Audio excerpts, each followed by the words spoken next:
mama so fat she bungee jumped and went straight to hell. Your mom's hair so nappy, she gotta take painkillers to comb my hair. I would define snapping as the African-American art of verbal warfare. It's the comedic art form of being able to use your wits as opposed to weapons. It's a cultural game from the African-American community, which now the mainstream is learning about. Hey, your mama so old, she used to drive chariots to high school. Oh. Your mama so fat, she fell over, broke her leg, and gravy poured out. You got to have a brilliant sense of humor. You got to be able to come up with ideas off the top of your head on the spot. It's delivery and style, attitude, frankness. It's ugliness with bricks.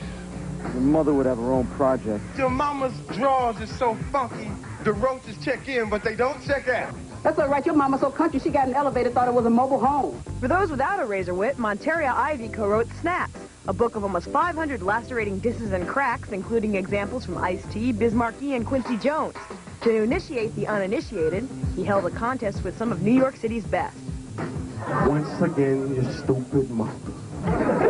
Your mother so stupid, the store hamburger helper came with another person. Slaves played the game originally as a means to talk about their masters without having to feel the wrath of the whip, and there's a connection there with the blues and jazz. The connection with rap is that rap is about expressing yourself.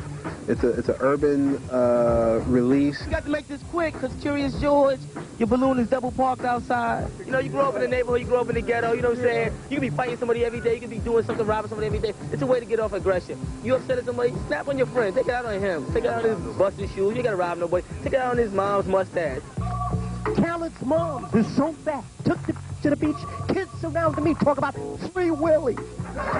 In the community, the African-American community, snapping in many instances was a form of manhood training. And the feeling was that if you could handle the toughest jokes and barbs being thrown at you and come back with a funnier snap and use your mind as opposed to your fist, then when you had to deal with the society at large and deal with the blows that society deals you, you would respond again using your mind as opposed to your fist. Remember your father? His father's so stupid, he climbed a tree because he wanted to be branch manager. While a deaf snap can cut to the bone, practitioners say it's all in jest, and more is involved than simple insult.